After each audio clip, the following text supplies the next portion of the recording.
Olá, eu sou o professor Rodrigo Cordeiro. Estamos iniciando uma série de aulas sobre estrutura molecular. Em condições amenas de temperatura e pressão, como aquelas que encontramos na superfície de nosso planeta, os átomos são raramente encontrados na forma isolada. Ao invés disso, eles se ligam entre si formando aglomerados ou moléculas. Na aula de hoje, falaremos sobre as ligações químicas entre os átomos, mais especificamente sobre um tipo conhecido como ligação iônica. Já sabemos que as propriedades dos elementos seguem um padrão na tabela periódica. Os elementos químicos do grupo dos metais são caracterizados por baixa energia de ionização. É fácil retirar seus elétrons. Ao mesmo tempo, eles possuem baixa afinidade eletrônica, ou seja, baixa capacidade de capturar elétrons extra. Essas duas características combinadas fazem com que metais tenham tendência de perder elétrons. Os elementos do grupo dos ametais possuem características opostas: alta energia de ionização e alta afinidade eletrônica. Eles possuem tendência de ganhar elétrons.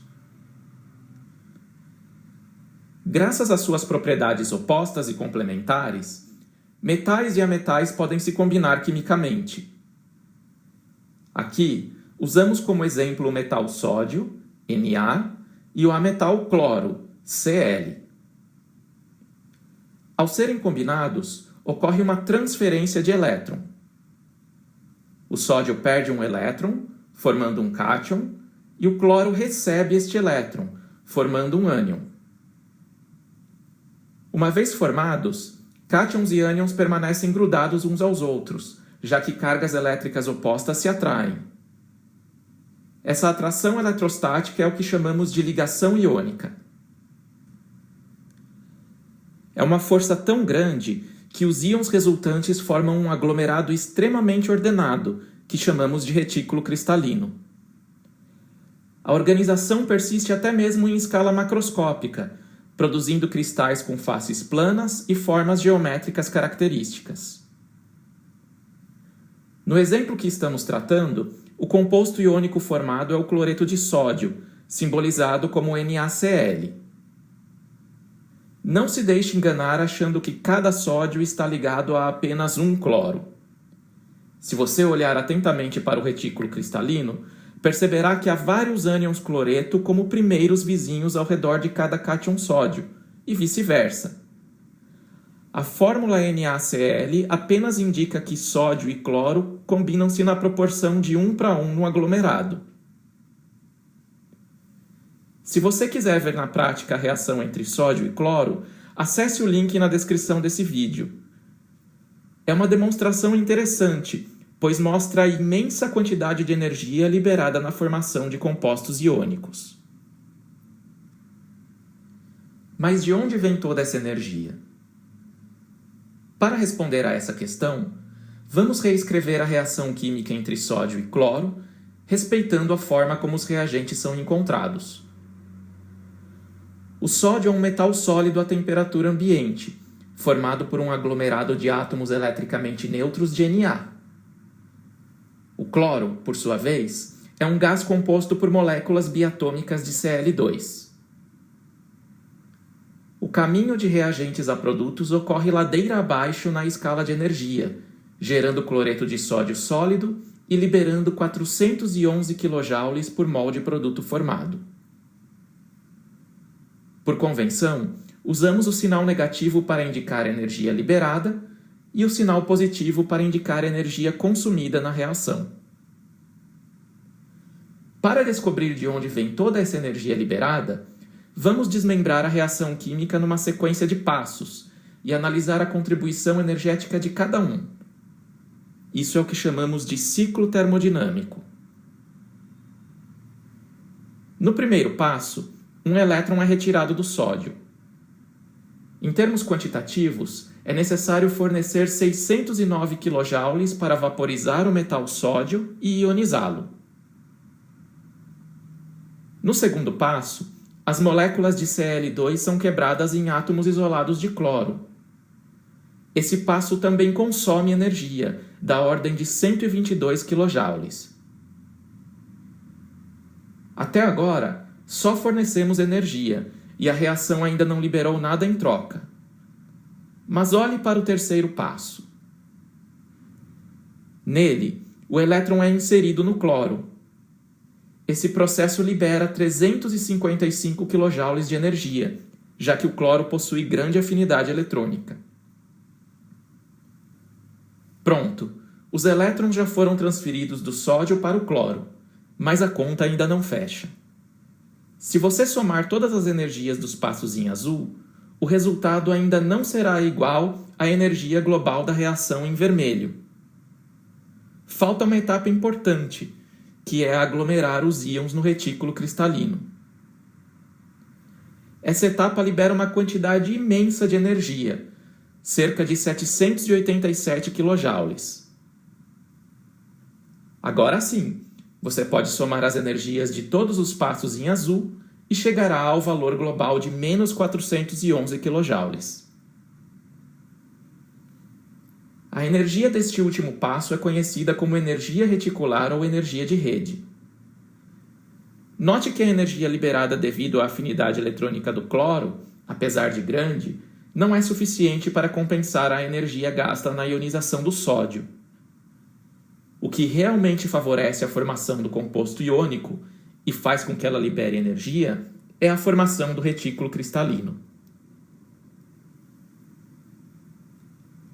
Energia reticular é a energia liberada quando cátions e ânions, inicialmente separados, se aglomeram, formando o retículo cristalino. Ela tem origem na atração eletrostática entre cargas de sinais opostos. A energia reticular depende do valor das cargas dos íons, da distância de separação entre íons vizinhos e do arranjo espacial dos íons no retículo. Acesse o link na descrição desse vídeo para ver imagens de retículos cristalinos que os diferentes compostos iônicos podem ter. Para desvendar as fórmulas químicas dos compostos iônicos, usamos as chamadas representações de Lewis. Nelas, os átomos são representados com pontinhos ao redor, que indicam os elétrons de valência. Em geral, elementos do segundo e terceiro períodos da tabela periódica seguem a chamada regra do octeto, ou seja, eles perderão ou ganharão elétrons até completarem 8 na última camada. Tome cuidado, pois há muitas exceções. A partir do terceiro período, a camada de valência passa a ter subníveis D, podendo acomodar mais de 8 elétrons, como veremos futuramente.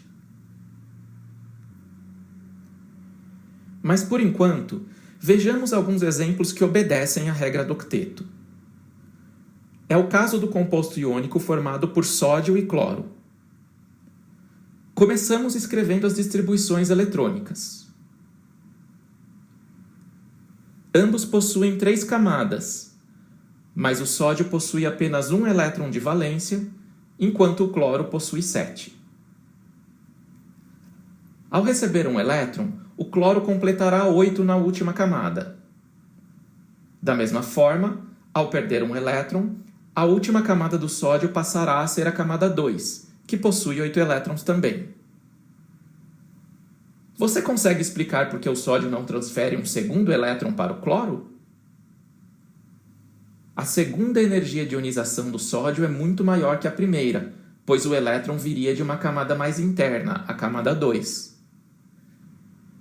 Da mesma forma, a afinidade eletrônica do cloreto é menor, pois o elétron extra teria que ocupar uma camada mais externa, a camada 4.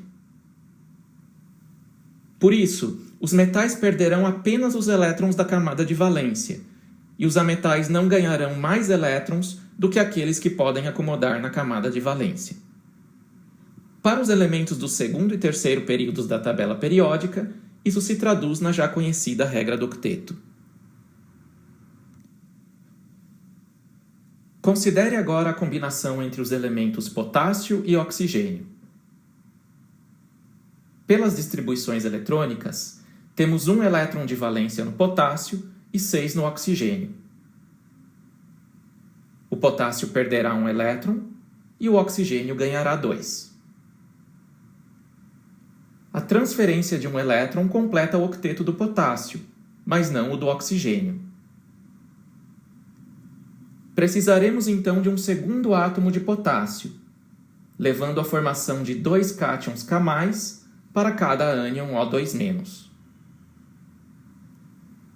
A fórmula química K2O indica que os elementos potássio e oxigênio estão combinados na proporção de 2:1 no aglomerado iônico. Outro exemplo.